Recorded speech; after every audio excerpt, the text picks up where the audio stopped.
Welcome to Forgotten Cinema Masterpiece Theater. Talking, I'm so sorry, sir. After you. No, my good sir, my good sir. All right, harken back to a time when stuff was being restoring, right? That's what we're talking about? Yes, the restoration period. Correct. Which is in 17, and then That's got to be around the late King Charles. 1600s. And King Charles. Tony Stark is in this, and Alan Grant. yeah. Oh, Lupin. why'd you have to bring it down? Why'd you have to Sorry. We're doing restoration. Let's go.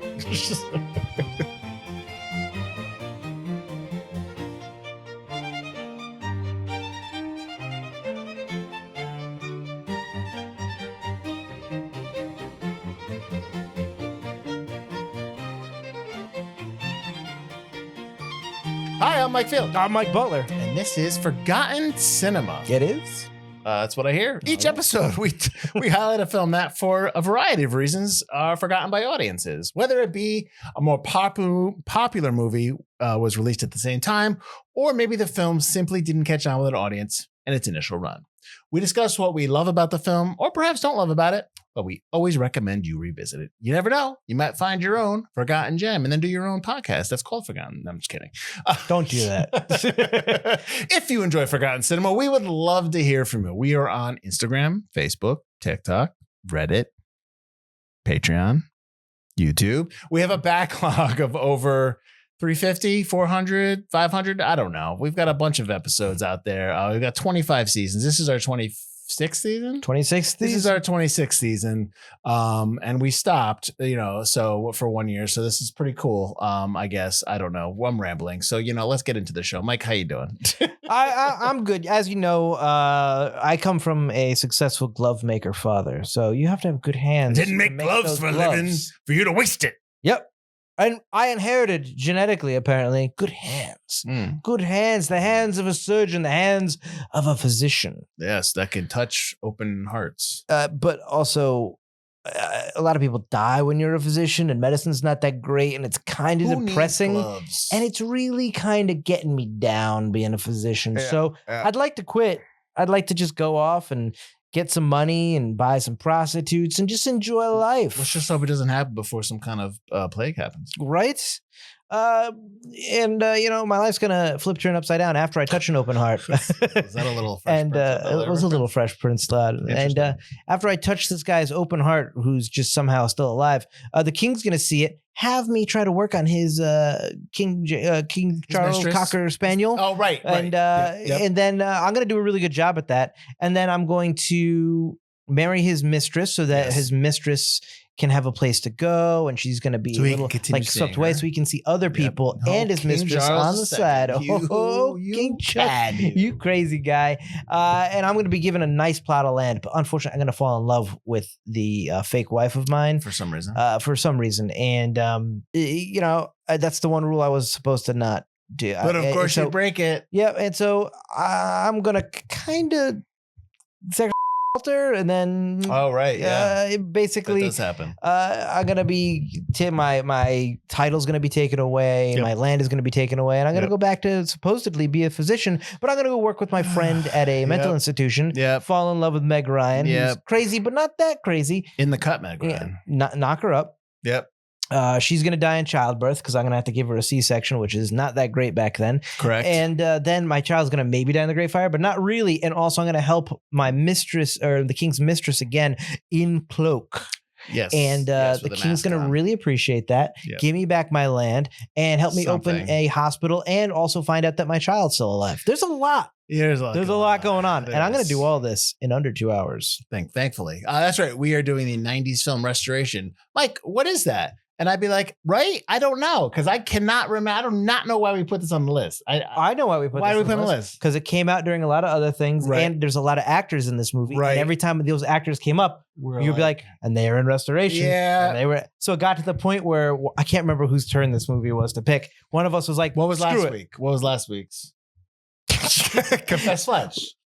Yes, it was Confessed Flesh. So then, I picked it because we were like, yeah. it has been far too long that we keep talking about this movie and not doing anything about it. It's going on the All right. So, and here we go. That's right. So let's get into the facts and then we'll get into our discussion. We'll talk about restoration. Does it seem like we haven't been recorded in 2 weeks? Because that's what happened. It's been a long time. It's been a while. And this movie's interesting because neither of us have seen this movie before. Correct. Which I think has only happened once before in the show. Correct. So will be fresh. It will be 2026 eyes on a 1995 film. Restoration has a runtime of 117 minutes. It's rated R. Production budget of $19 million. Now, there are 2 release dates because now I said it's 1995. It came out in a limited release date of December 29th, 1995, and then it had a wide release date of February 2nd, 1996. So we will kind of go through both weekends, but it's limited release opening weekend date. So that when it came out on December 29th, which, as you know, it's Oscar chasing release date. Correct. It made $75,000. On its wide release date on February 2nd, it made $1.2 million. Its domestic and worldwide total are the same, $4 million, which I'm surprised that it did not get an international release, or maybe it did, and we just don't have the numbers. It was just a really low one. Yeah, that is surprising. So production companies were Avenue Pictures, Miramax, and Segway Productions, and it was distributed by Miramax Pictures. Okay, so let's go to the limited release date of the 29th of December 1995. We'll go to the 15th. We had a wide release of Jumanji, the original Jumanji. Harrison Ford star Sabrina, which I like, which is a remake of an older film called Sabrina as well. Sabrina. I wanted to put that film on the list a few weeks ago, and I couldn't remember the name. Sabrina. All right. It's a good movie. I like it. And Heat. I don't know if you've heard of Heat. It's pretty good too. Heat 2's coming out soon. Correct. But you've read the book, right? Heat 2? Heat 2. I did. I got to get the book. Yeah. I mean, I'll let you borrow it. All right. You had limited release that week of Sense and Sensibility. I know they're actually coming back. They actually remade that. It's coming out. Oh, are they? Yeah. Well, I shouldn't say they remade it. There has just another adaptation of it. City of Lost Children, Othello, and Cry the Beloved Country. So kind of a big weekend. Obviously, this is the holiday season. Othello too coming out against it. That's kind of its competition, I would say. Well, yeah, similar kind of audiences. That's Lawrence Fishburne. Oh, and Sense and Sensibility. Yep. Then you had the 22nd, which I believe is, let's see, the 29th was a Friday, so the 22nd is the Friday, so the 15th was that Wednesday. So the 22nd, which is the Friday before, you had Grumpier Old Men, Sudden Death, Cutthroat Island, Tom and Huck, Balto, Dracula, Dead and Loving It, and Waiting to Exhale, all wide releases. Oh my God, that's a lot of movies. And limited releases of Nixon and Four Rooms. Big weekend. Here's the big competition. The weekend that this film came out in a limited release, you had a limited release also of Richard III.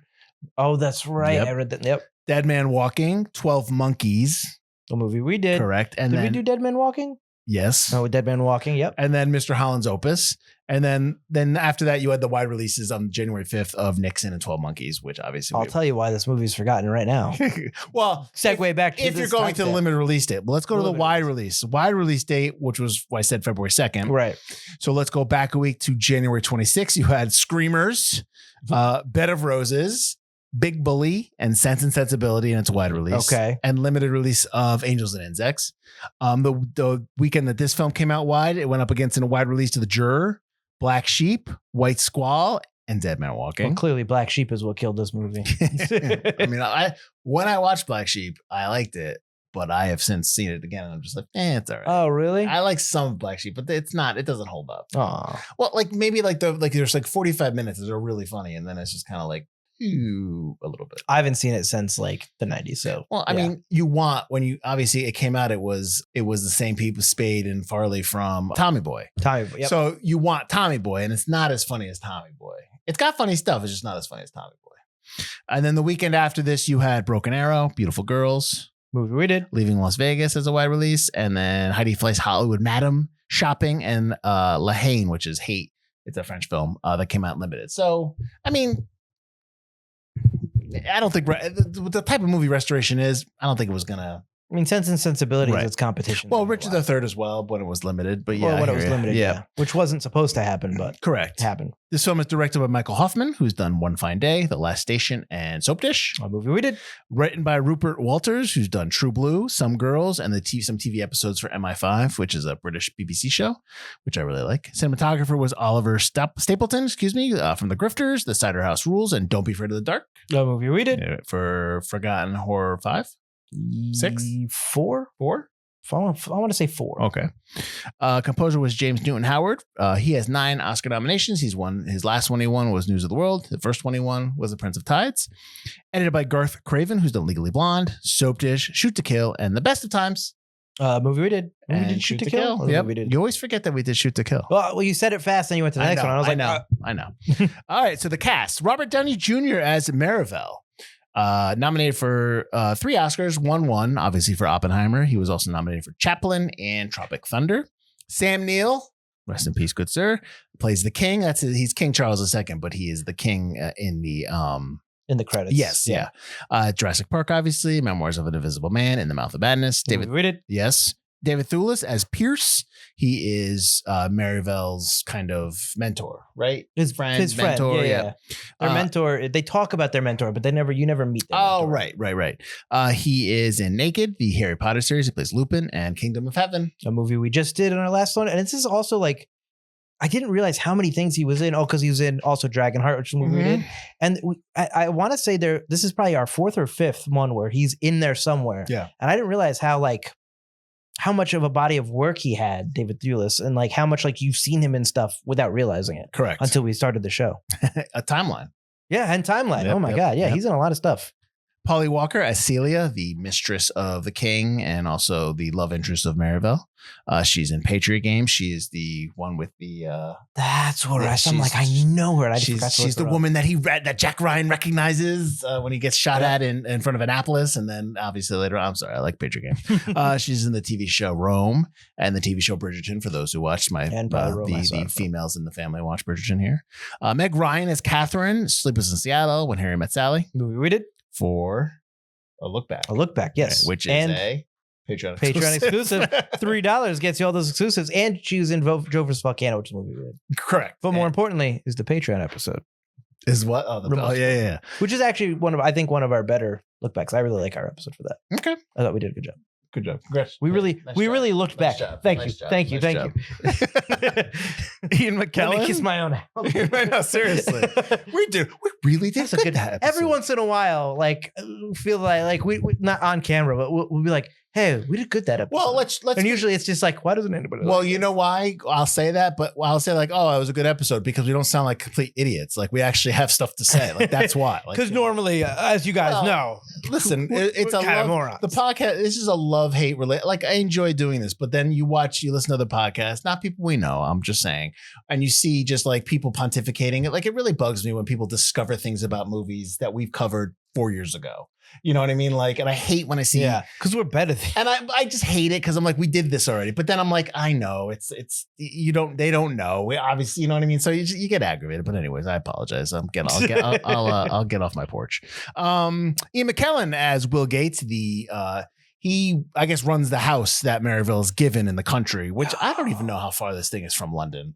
But he is. Well, he floats down, and he flew down 10 miles from London, and then they found him and brought him there. Oh, it was 20 miles. Oh, it was 20 miles downriver. Something like that. So I don't think it's too far from London. Plus, at the end of the movie, he talks about how he's going to go back and forth to. So it can't be crazy far. Correct. So he's obviously in Lord of the Rings, the series. He was nominated for the first film, nominated for Gods and Monsters. He's also in the X-Men series of Magneto. Obviously, he's everywhere. Hugh Grant as Finn, young Hugh Grant, Love Actually, About a Boy, Notting Hill, obviously. Ian McDiarmid. How does he say his last name? Ian McDiarmid. The Emperor. Sure. I know. Yeah. I've only ever seen it printed. I've never actually, I don't think, heard his name said. And this is our second film with him because we did Sleepy Hollow. Which is he's in there. Yeah. And he's also obviously the Emperor Palpatine in Star Wars. Yes. It's the first time I learned how young he was in Return of the Jedi blew my mind that he was like, when I saw him in Phantom Menace, I go, no. So he's like in his 20s when he's in Return of the Jedi. That just like young me was just like, so my last fact, we'll get into the movie, but my last big fact is this movie won 2 Academy Awards for Best Costume Design and Best Art/Set Direction. Which was my first thought when this movie started. I was just like, this must have won the Oscar for those 2 things. I mean, the wedding scene when they fill the thing with water and they're floating. That was awesome. It's incredible. Yeah. That was really good. I was actually having a conversation with somebody about Gladiator 2. And they were like, they said to me, like, I saw Gladiator 2. I really like it, but I'd never seen Gladiator. He's called it Gladiator 1. I'd never seen Gladiator. And I'm like, he's like, but then I watched Gladiator. I'm like, yeah, this is a much better movie. Like, yeah. But then we got on the topic of, but the scene in the Coliseum when they fill it with water and they have the ship fight, that's pretty good in Gladiator 2. Like, that's a nice Gladiator. scene. So, We've got some good stuff. So we are big fans, I guess, of water. Water is cool. But yeah, so that scene in this one in Restoration was the wedding was interesting. The costumes are great. Where do you want to start here? Because I know. Well, I guess. What did you think of the movie? Dynamite right? analysis. I guess. So you're asking me? You always bounce it to me first. Yeah, I'm bouncing it to you because I first. talked for the last like 15 minutes. All right, fine. I'll bounce it to me. This movie's all right.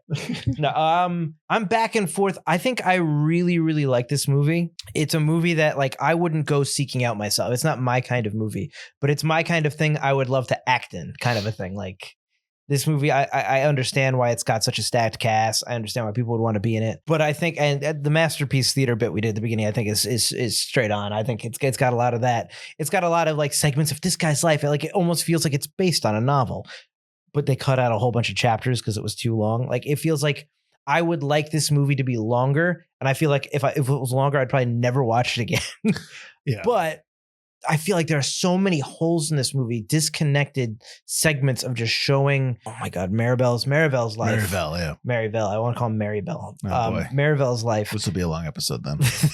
that like, it just like feels like, why are we cutting? Like, what? Oh, now we're here. Okay. Oh, okay. Why are we here? And I feel like because of that, we don't really get a good handle on some of his relationships, what's happening, how he feels about certain situations, and how he gets to the point of being a certain way. Like when he comes around, like, I'm going to be a physician now. It's like, I didn't get that moment with Pierce where he's like, and now to honor Pierce, like Pierce dies in a random scene all of a sudden. And like, boom, now I'm going to be a doctor again. It's just like, there's not that one moment. It's always missing that one moment from that last scene before we get to the next scene that keeps it from being, I think, like obviously not forgotten.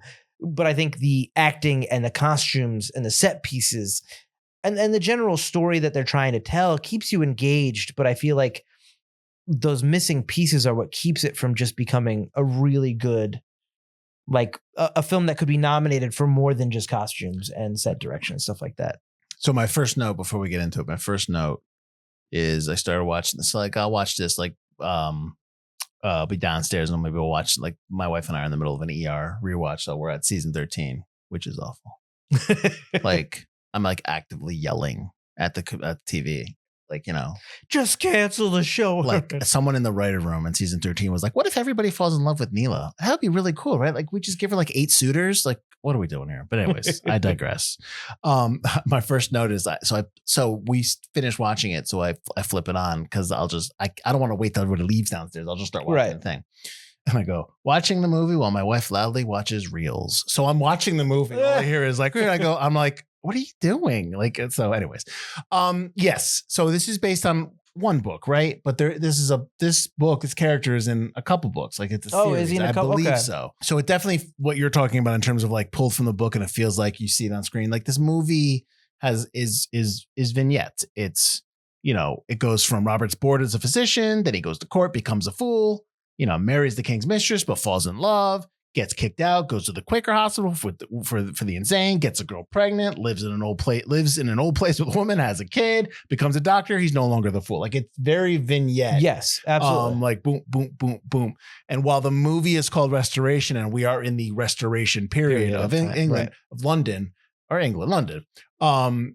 it's also Robert's restoration. Oh, absolutely. So it's also like it's twofold there. So the movie was like ending. I was like, it's his restoration. When you understand that, you kind of, I think it changes your view of the film. That because if you don't understand that going in, especially if you watch the trailer makes it seem like it's just about the false marriage. It's just about like, oh, he's got himself in this predicament where he's like, but that's just a piece of the whole movie. Like that's just one of the vignettes. And so like, cause when you watch the trailer, you're like, oh, this is, I understand what this film's going to be. The king's going to want to kill him. And you didn't expect King Charles II to actually like be a good guy at the end. Like he's a good guy throughout it. Even when he kicks Maribel out, he's like, I gave you the one rule. Right. He's like, well, what am I going to do now? He's like, well, what did you do before? Yeah. It's like, I was a physician. Well, go do that. Yeah, he's not jealous. He's not going to kill him or cut his head off. Why can't you do that? Because I'm afraid. Yeah. And that's the reason. And he walks away. He's trying to teach him a lesson almost of like, because he knows, like, the king also knows that he's not a fool. Mm-hmm. He's like, I keep you around because you're a fool, but also like, I know you're not a fool. So you're also kind of annoying. Yeah. So I feel like getting rid of like him being the suitor is also to get rid of him. Like, you make me laugh, but like, I know that's not what you're meant to be. Yes. And I'll try to help you figure that out, but you have to want to figure that out. He does not play the idiot king at all, which I like. No, yeah, I agree. I think it's a nice performance. And again, like if you go into this movie based on the trailer, and then you don't realize that it's not the movie that they're pitching it. Does it pitch it as a romantic comedy or as a romantic drama? Comedy, because one of the things I like about the film, I didn't realize as I'm watching it, it goes from like a period piece, like kind of straight drama, to a romantic comedy, to a very serious drama. Mm-hmm. And I really kind of, at first it was kind of jarring, and then I'm watching it, I go, that's really original and really interesting that it plays with those kind of genres within the vignettes. I really like that. Yes. It's also a little, I guess it's okay for you to sleep with your patients during this time when he's with Meg Ryan at the only Hippocratic oath is do no harm. But it's not okay because they didn't like that. No, but that's why the Quakers really mad when he got left. Well, they only have one doctor. Yeah, I mean that's when he leaves. That's the only doctors. I don't know what the Quakers are going to do because they're just doing the best they can. That's why they had Pierce, and then that's why Pierce sent for Maribel because like.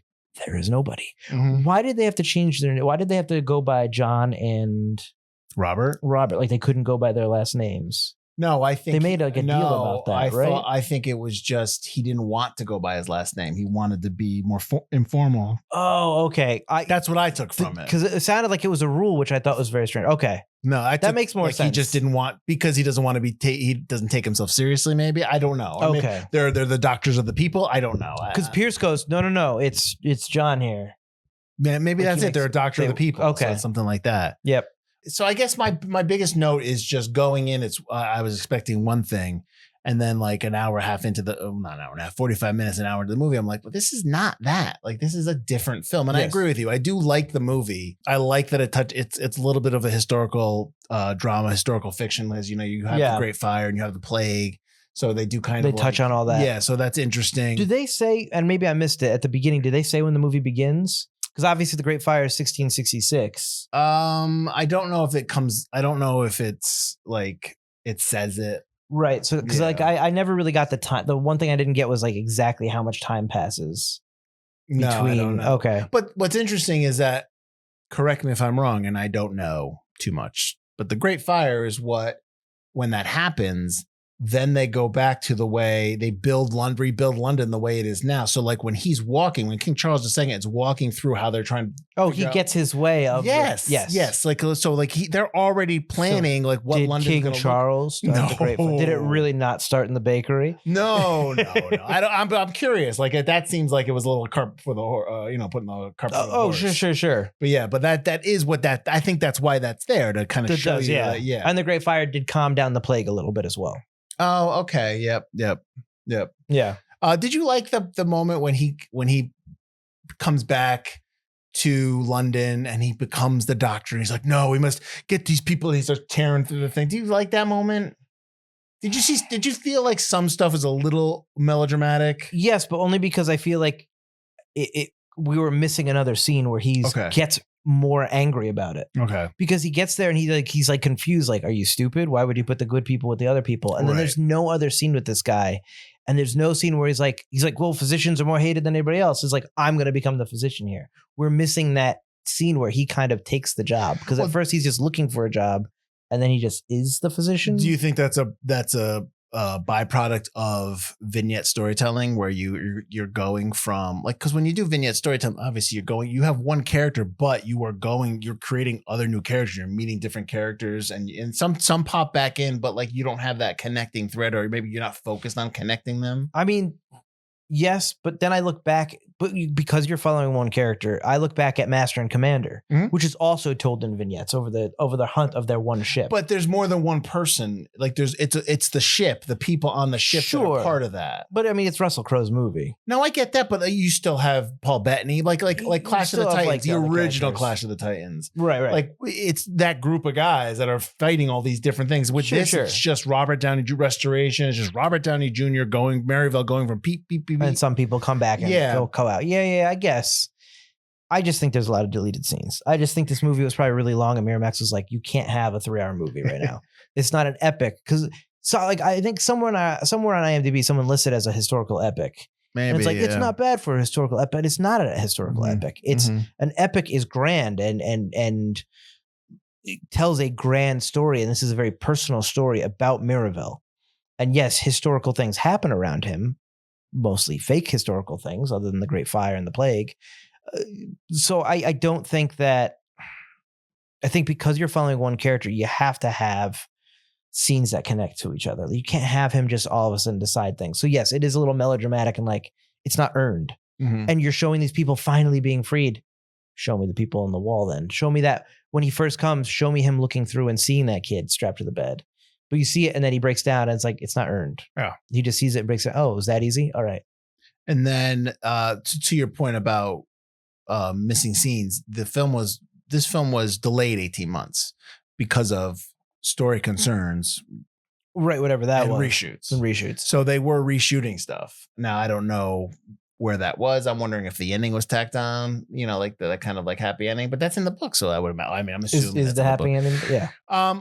So the person that wrote the book, Tremaine, was disappointed with the film's storytelling and said that the story had no logic and so did not move the audience. And that disappointment led her to take up scriptwriting herself. So she wasn't happy with the adaptation of her book. So maybe they kind of changed some stuff around. I mean, maybe. I like the movie. I do really like the movie. I just think it's missing stuff. Well, I don't think anybody. But maybe that's what she's talking about is missing scenes and not like. I don't know. Well, I think with the movie, no one's doing a bad job. Like everybody's like on their top of their game, high performing. It's written well. It's interesting enough. So I think that's what carries it. Yeah. But I think the criticisms that we have, or that we're talking about in the discussion, are merited because there's just something that's just off. Yeah.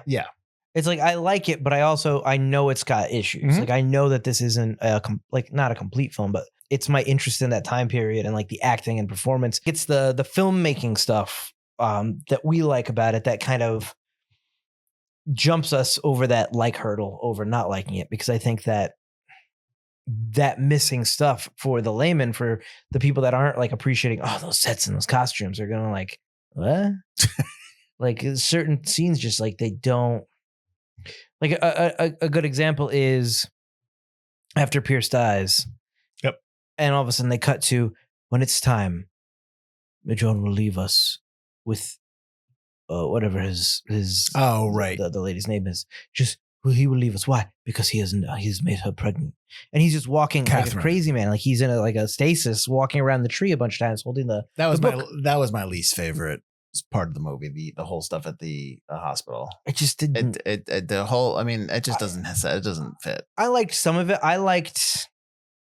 Oh, see, I might. I like the stuff with Pierce because I get that relationship's interesting, but the stuff with Catherine and all that stuff, like she gets pregnant and then she dies later on. It's just convenient that she's gonna die. Like it's but that happens back then. But then he falls in love with her. Why? No, he says he falls in love with her, but he also says he doesn't know what love is. True. Because at the beginning, that's why I kind of like the Catherine stuff, because it's him learning to be a doctor again. He kind of likes Catherine because she's pretty and she digs him. And so he's like, oh, all right. And, he probably hasn't gotten any in forever because he couldn't even sleep with his wife at that point.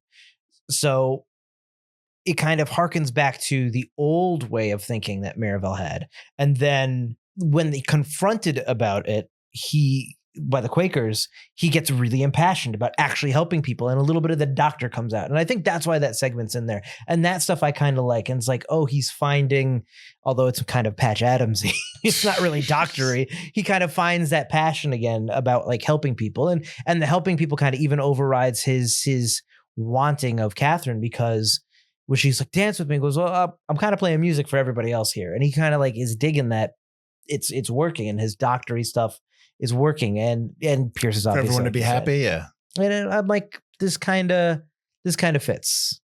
Like, it's kind of out of place, but kind of fits. I didn't mind it. The Catherine stuff's not earned for me. It's just not. It just doesn't. Like, we already had this. We already talked about how stuff's missing and everything like that. I think it's really more evident with the Catherine stuff. I think what I didn't like was the ride to London. I didn't think any of that was the whole gambling stuff. The gambling thing, and her pulling the one gold coin out from her, her private area. Like, you were keeping that. How long were you keeping that down there? Like, forever. Like, and why do you have that? And did she give herself up voluntarily to the insaneness? Like, but like that whole cat ride, if you're not going to have them connect during that ride, then why have it at all? Yes, it's a little bit of comedy within there, but you're already showing that each vignette is its own kind of genre. Mm-hmm. So I don't need that. Yeah. Some note I have is we talked about how the limited release went up against Richard III. So that movie was shot after this film, and because this film was pushed back so far, that's why they came out around the same time. But the reason why Robert Downey Jr. is in that film is because he and Ian McKellen became really good friends during this movie, and McKellen offered him the role. I think there's a note where he talked about he was watching perform, and he was just like, he's amazing. He's got to be in Richard. Yeah, and then Richard ended up coming out first. Yeah, but like, it's just, which that's a really good film as well. Richard III. Oh, 100%. I love. I mean, when the car goes into the ditch, my kingdom. Yeah, it's great. No, it's great. It's a good. It's a really good film. It's set during the Second World War? I believe the first World War. Yeah. But yeah, so I thought that was interesting. I do have a couple of reviews. There you go. Thanks, Mike. These are reviews that came out back then. I don't know why I need to state that. Peter Travers from the Rolling Stone, quote, "At the heart of this inspiring film is a vital AIDS parable." We'll talk about that. Okay. That calls for the restoration of compassionate commitment in a modern age consumed by its own plague of indifference. Good show. Do you get that AIDS parable thing in here? Not at all, but to each their own. Well, if that's what he's pulling from it. I mean, is he pulling from it because they're at the, I guess, not the middle, but the tail end of the AIDS crisis? The end of the AIDS crisis. That's not really. Is that why Travers is pulling that from there? I think he's just trying to find something like, oh, sickness. But what sickness? It's like, it could just be the plague, and it's about. I didn't get that. I didn't get that parable, because you don't spend enough time with those sick people. It's not. Yeah. If one of them, if there was a plague victim that was a main character with a name, and we met them and stuff. Maybe. But what is he like? So the AIDS parable. Okay. So obviously in the 80s and 90s, AIDS was a major factor in obviously certain groups of people. Sure. But like, so are you equating, homosexuals with poor people? With the plague? Is that what he's saying? I believe. Yes, I know it didn't just affect homosexuals. I'm just saying. I do think that there is a moment where Pierce basically kind of. I think he's basically telling Maryville that he is gay. Like, there's a lot of stuff you'd rather me not say or leave off the table in conversation. Okay. Like, you're gay? That's what we're pulling the AIDS parable for? I don't know. I think you read into it what you want to read into it. Sure, of course. I could read whatever I wanted to. Exactly. I'm just curious if you see that too. I did not see that. I thought it was the restoration of why a doctor does what they do. Okay. That's what I saw. Or of a person embracing what they're meant to do. Okay. Not necessarily even a doctor. I just didn't. I didn't get that. I didn't catch that. Ebert. Quote, "The people in this film occupy a world of unlimited choice, playing flamboyant roles, relishing in theatricality, mixing science with superstition, discovery with depravity. And by capturing that energy, restoration avoids the pitfalls of pious historical reconstructions and plunges right into the cauldron." I don't disagree with that, right. Kind of, because it doesn't. When it starts, you're like, oh, there's going to be some like masterpiece theater BS, like just like really dry kind of stuff. And it really does go all over. It does whatever it wants to do. The possibilities are open with what they want to play with, because they do play with all the genres in the thing. Does this film feel like it's rooted in that time period, or does this film feel like there are modern touches and storytelling techniques that enhance the movie? They're definitely modern storytelling techniques. Well, explain. there are moments like if you're shooting a period piece like this, and if you do want it to be dry and like that, I don't think you play with the camera as much as they do. I think there are really interesting camera choices, really interesting cuts and segues, not between the vignettes. The vignettes just kind of end and begin.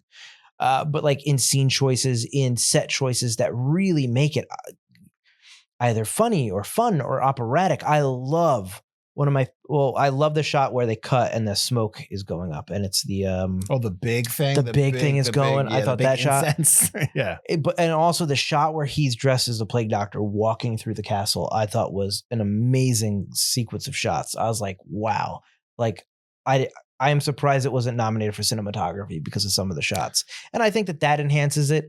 And I already kind of forgot what your actual question was. Like, what am I answering? Why am I choosing I'm asking you, is this film rooted in, like, sometimes with these type of films, is it rooted in the time period or modern techniques? And I think that the way they perform is definitely has moments when he's the fool in court. He's playing the fool. He's playing a part. But there's more casualness to it. There's more sensitivity to it than you'd normally see, which I think is a more modern touch. He's very open with his Miravel I'm talking about is very open with his emotions in a way that I think is a more of a modern sensibility than a classic sensibility. So I think some of the cinematic choices and some of the acting choices, especially by Robert Downey Jr., are much more rooted in the modern. So compare for me the world that we see here in Restoration with Miravel and whatnot to the world that Tim Roth's character in Rob Roy was supposedly coming from.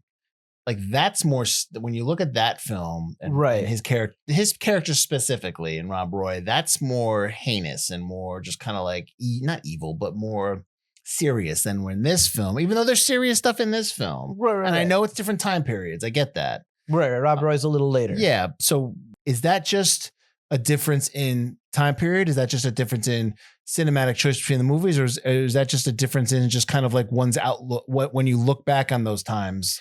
I think it's that one. Okay. I think that obviously, like you said, that the Rob Roy, we talk about the dandy fop and it's a little bit later in history. Sure. But they're saying the royalty is a bunch of liars, cheats, scoundrels, and hedonists, basically, especially Tim Roth's character. And I think that the way they like Miravel has that little bit of hedonism in him, but he is a good person at heart. King Charles, although he sleeps around, is a very noble person. He's a king, man. Essentially. Exactly. It's just like, oh, he's a king. He does what he is, but he's a very noble king. And they treat royalty as something to be revered, something to be respectful of. So I think it depends on your outlook on the time and of the classes. Like, how do you see the classic? Like I just saw the trailer for, and I don't know when this is coming out, the movie Uprising with. Oh yeah, this guy comes out in September. This will be it. Yeah. And I think that obviously is like another outlook where it's like clearly royalty is bad and the people are great. Interesting. So I think it depends on how you see it. Let's be honest. I mean, that's always the case. Absolutely. Gilded Age. Excuse me. Sorry. So I think that it's your last thing. It's how do you view the time period and stuff like that. Okay. So then, as we like to do at the end of the episode, who you recommend this to? You like it, but I know we have the same type of friends. We have the same type of, I mean, we don't, but who do you recommend this to? I don't. I'll tell you. Go first. I'll probably recommend this to.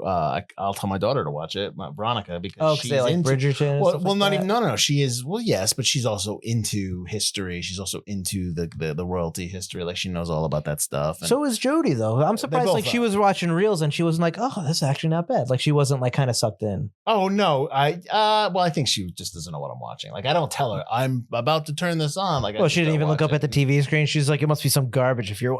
Probably. That's what it is. Some alien sci-fi shit. No, I'm just kidding.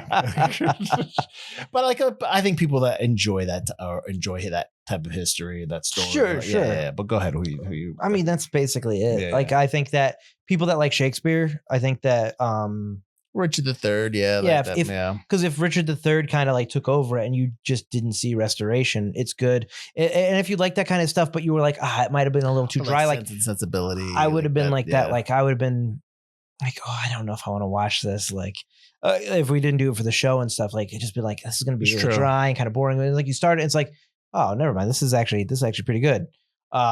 I think that you could recommend it and be like, listen, I know what it looks like on the front, or if you watch a trailer, like you were saying, it looks like one thing, but it really is different from that. I think if you like Cold Mountain, I think it's got very similar vibes to Cold Mountain in terms of vignettes and historical and kind of looking at a period through a fake narrative. Yeah, I guess. Looking at history. I guess. I think I've seen more Civil War than stories than I've seen like restoration. But that's just, I know there's probably more stories about that time. I'm just like, if you're generally interested in history, not like if you like Civil War, you're like this. No, it's way different. But if you like that kind of like historical fiction where real things are happening around fake people and the story is told, like a Johnny Tremaine kind of thing.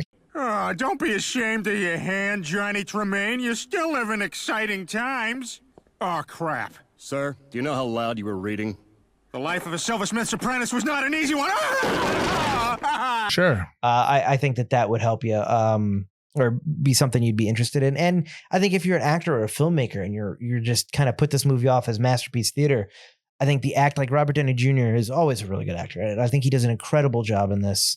I think that, all the supporting characters are great. Sam Neill is really fun as the king. And I think that the set design and the costume design is just top notch. And I still think some of that cinematography is really, really cool. I mean, this is like right during when Sam Neill got big after Jurassic Park, and then you have the Madness either later, coming up or there, and the Event Horizon. Like, so this is like in the like. What's surprising is like obviously I was around, but I was like 18 in 1993, so like I was watching a ton of film. Right. Couldn't even tell you if I ever sniffed this film back then. I don't even know if I remembered it. So like there was probably a film that you were like, but there's so much that came out. But like when I go through this is when like I went through they had 6 wide releases that one day right before the holiday, right after the holiday. So it's like there's tons of movie. I remember seeing Sense and Sensibility, and I really like that. So there are tons of movies that are out. So it's just one of those. You just can't catch them all, right? And it probably didn't do gangbusters, so it just didn't stay in theaters long, and it probably wasn't around here, or probably was at some local mini cine or something like that. Yep. So I think that it's truly a forgotten film. And now is that why we're saying it's forgotten? Because I'm segueing into that, I guess. Yeah, I think when you were listening off the films, like I said, just look back to that timestamp. I think that's like that's why it's forgotten. It's just, I think Richard III and Sense and Sensibility coming out around the same time. Yep. And then their wide releases were the same, or at least Sense and Sensibility. So like I said, like so if we're doing limited release, and so when you're saying limited release, you're saying maybe like 10 theaters, maybe probably a little bit more, but like you've got like you're going up against Jumanji, you're going to get Harrison Ford and Sabrina, which is a big film. You're going up against Michael Mann's Heat. I mean, Sense and Sensibility was a big film. Grumpy Old Men is a and you listed Othello sequel. Othello. It's just like all these popular films. I didn't move, Dad. Oh, sorry. All these popular films, but also oddly enough, so many period piece films. True. Nixon's, you could count Nixon. Nixon even. Yep. Othello is really good with Lawrence Fishburne. Yep. Richard III is really good with Ian McKellen and Robert Downey Jr. 12 Monkeys, Terry Gilliam. Like you just have Dead Man Walking, which was a huge film. Yeah, it's just gonna kill it. Yeah, I agree. And the way if I didn't watch the trailer, but if it's the way you're describing it, it's going to throw a lot of people off and be like, I think the way the trailer was, I think people are just kind of like, I don't really want to see that. And do you think the trailer is cut for women as like a romantic kind of movie as opposed to kind of a historical film? Miramax in the 90s, I think a lot of the stuff they do was targeted. A lot of the stuff they're trying to do is like, I think they think like that. Like, okay, who can we get into the theater the most? Who's going to want to see this film? I think that was very much like that. I mean, even though like Shakespeare in Love is 98, because that's when they first started doing the Oscar stuff, like really started getting into it. I think like, I think the rom-com angle, the Robert Downey Jr. stumbling into like, when it's, I think that's absolutely what they were trying to do. And I think that affects it. That definitely doesn't help when it's not the movie, because you don't get that word of mouth. So like, you don't get like, oh no, you should really see it. It's so much fun. You watch a trailer, check the trailer out. No one's going to be like, check the trailer out, but that's not what the movie's about. Like, then you see the trailer and you're going to be like, I'm not watching this. But it's also, maybe I'll bring my girlfriend. It's a tough film to kind of like, sell. 100%. Like Richard III is a Shakespeare play. Sense and Sensibility is based on a very popular novel. So it's like, it's not like it's very easy to sell this. Plus Richard III, although it's Shakespeare, a little less of a way, has that same kind of Romeo and Juliet thing where it's like, yeah, it's Shakespeare, but we're cool Shakespeare because we're putting it in in a time period, and we're changing it. It's not. Yeah, you're right. And you're restoration can't do that because it's about the thing that it's about. So yeah, we're gonna. And it's not streaming, which always kind of hurts. It'll be on Stars right after this comes out. Yeah, we know you watch Stars. Where can they find us? You can find us at ForgottenCinemaPodcast.com or wherever you get your shows. You're watching, listen to us right now. Rate, subscribe, comment. What did you think about restoration? And my dog barking. Yeah, the dog barking.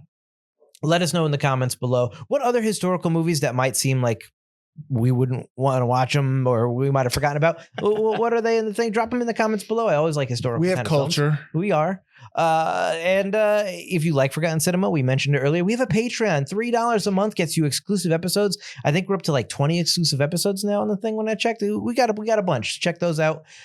We cover all different topics, just like we do here. We do our look back series. We look at popular films, and we're doing a bunch of maybe doing other stuff as well. We haven't talked about what our next kind of thing is we're doing there. You got merch discounts as well, double voting power on our audience choices, which is coming up soon for this season. And also you join for free to keep up with everything we're doing. We post everything we do there. So check that out. And join us next week as we are going to the world of tomorrow with Sky Captain. That's right. We're doing Sky Captain and the world of tomorrow. So going from something with a lot of art direction and set direction to digital direction, digital sets. So here we go. That's next week. As always, thank you for watching. Thank you for listening. I'm Mike Field. I'm Mike Butler. And this has been Forgotten Cinema. Take care.